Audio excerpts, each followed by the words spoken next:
Danes v Pomurskem dnevniku. Domoljubno kolesarjenje v Črenšovcih. Potujoči muzej po 4 deželah. Približuje se rok za oddajo prošenj. Ne želi biti jeziček na tehtnici. Vreme jutri oblačno s padavinami.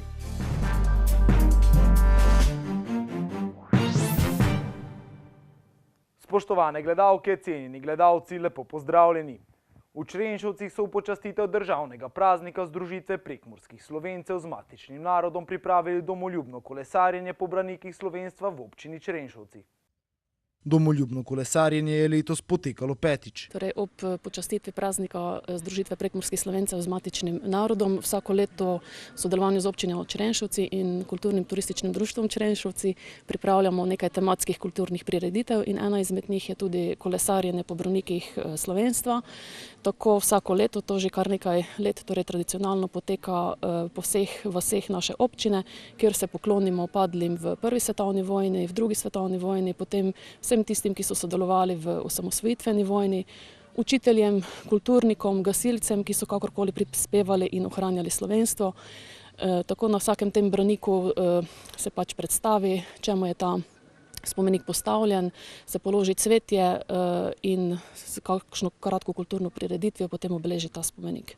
Eden izmed branikov je tudi most pri reki Muri. To obeležje tukaj na mostu pri reki Muri je postavljeno v spomin vsem tistim, ki so v naši osamosvojitveni vojni tukaj branili slovenstvo.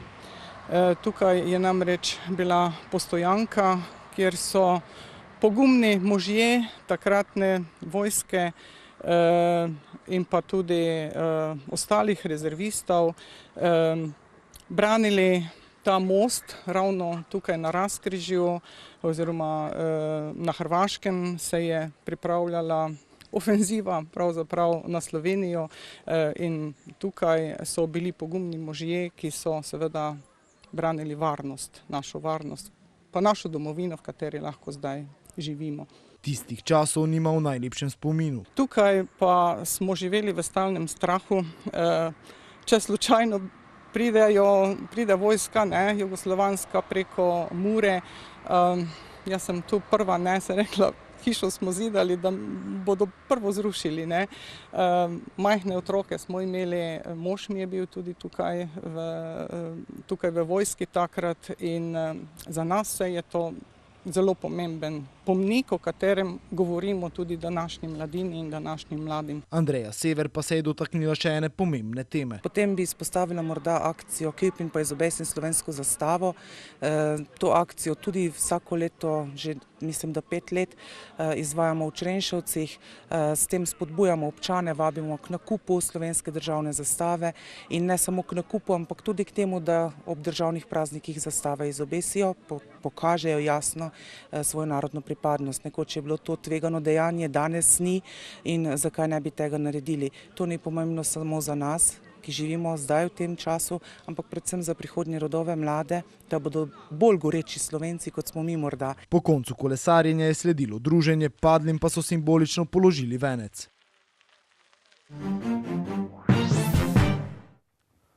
Motoklub Veterani Murska Sobota je minulo soboto pripravil že 17. mednarodni potujoči muzej po 4 deželah.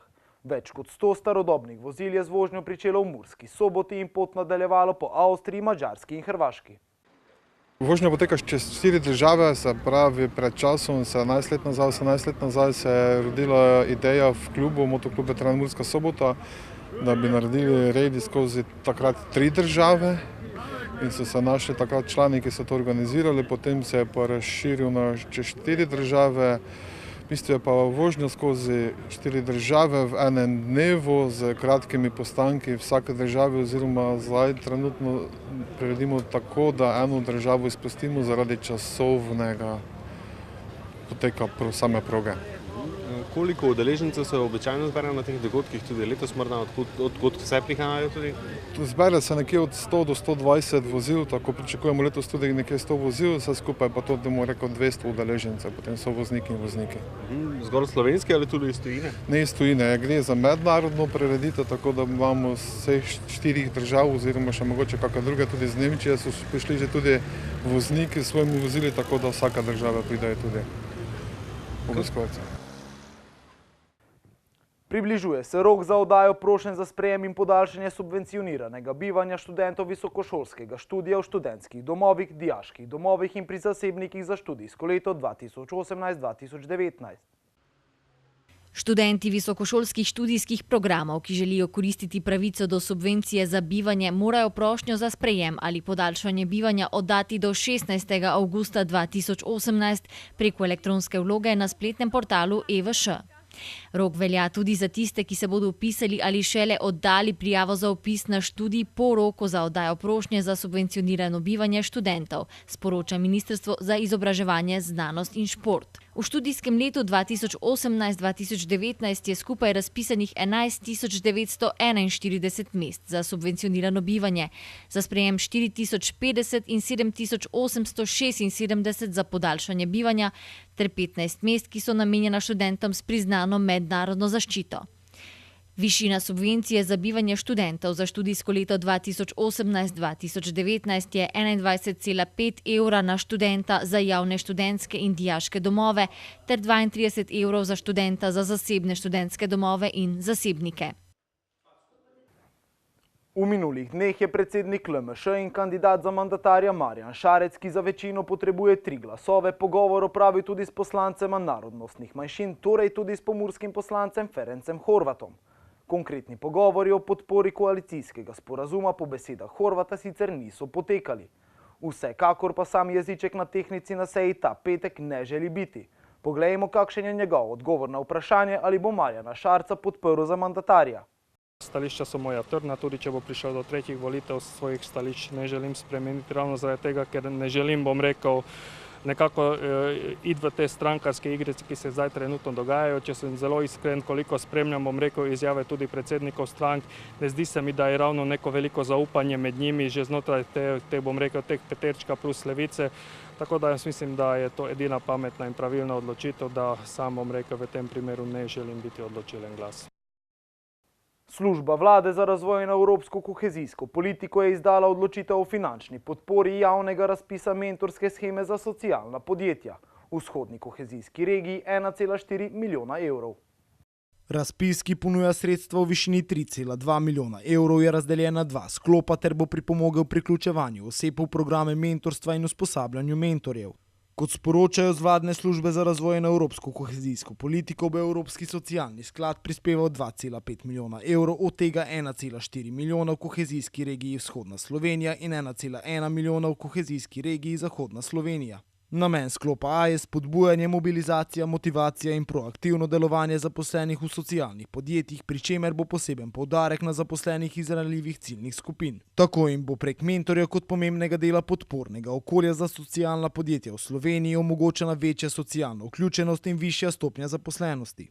Kot poroča Slovenska tiskovna agencija, pa bo sklop B namenjen krepitvi usposobljenosti, znanja in kompetenc mentorjev na področju socialnega podjetništva skozi razna izobraževanja in usposabljanja. Na Sobota Info poročajo o prometni nesreči v Murski Soboti. Kje je počilo, preverite na sobotainfo.com, mi pa si poglejmo še kratke novice.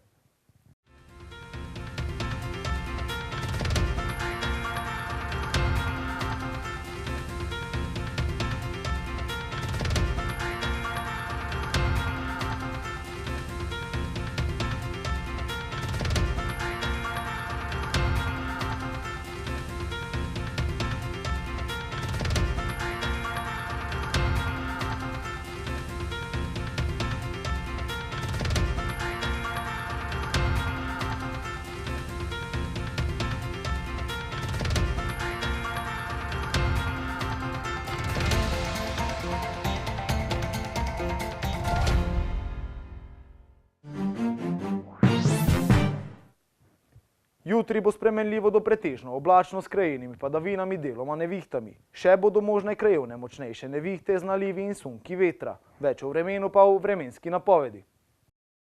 Danes smo imeli sončen dan s temperaturami okrog 30 stopinj Celzija. Opoldne ste v Krajinskem parku Goričko namerili 23, v Radencih 22, v Murski Soboti 24, v Lendavi pa 25 stopinj Celzija.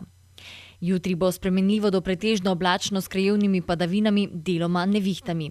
Še bodo možne krajevno močnejše nevihte z nalivi in sunki vetra. Popoldne bo ponekod zapihal severni veter, pozno zvečer na Primorskem šibka burja. Najnižje jutranje temperature bodo v severovzhodni Sloveniji, v Murski Soboti in Mariboru od 16 do 17, najvišje dnevne pa od 25 do 26 stopinj Celzija. V sredo bo na Primorskem pretežno jasno, drugod bo delno jasno z zmerno oblačnostjo, zjutraj predvsem v jugovzhodni Sloveniji še pretežno oblačno.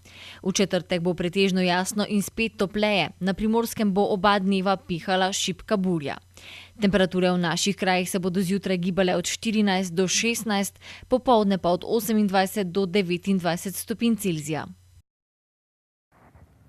Toliko smo vam pripravili v današnjem Pomurskem dnevniku. Za več informacij obiščite našo spletno stran. Bodite v naši družbi in nasvidenje do prihodnjič.